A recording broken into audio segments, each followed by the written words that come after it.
పచ్చళ్ళంటే ప్రాణమా? తినే విషయంలో జాగ్రత్త పడకపోతే సమస్యలు తప్పవు. ఆవకాయ అన్నం అంటే ఇష్టపడని తెలుగువారు ఉండరు.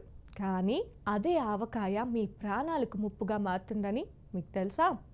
మనం రోజు ఎంతో ఇష్టంగా తినే పచ్చళ్ళు బయట దొరికే పిజ్జా, బర్గర్ల కంటే అత్యంత ప్రమాదకరం. పెద్దలు తిన్నారు కదా అని మనం కూడా తింటే హై బీపీ, పక్షవాతం, గుండెపోటు వంటి రోగాలను కొని తెచ్చుకున్నట్లే. పచ్చల్లో ఉండే మితిమీరిన ఉప్పు వల్ల రక్తపోటు నియంత్రణ తప్పుతుంది. హై బీపీ లేదా లో బీపీ సమస్యలు తలెత్తి చివరకు అది బ్రెయిన్ స్ట్రోక్ లేదా పక్షవాతానికి దారితీసే అవకాశం ఉందని డాక్టర్లు హెచ్చరించారు. అదేవిధంగా పచ్చళ్ళ తయారీలో వాడే నూనె వల్ల శరీరంలో కొలెస్ట్రాల్ విపరీతంగా పెరిగిపోతుందన్నారు. దీనివల్ల గుండె సంబంధిత వ్యాధులు వచ్చే ప్రమాదం ఉందని పేర్కొన్నారు. పచ్చళ్ళ వల్ల వచ్చే ఆరోగ్య సమస్యలు మరే ఇతర ఆహార పదార్థం వల్ల రావని డాక్టర్లు కుండబద్దలు కొట్టారు.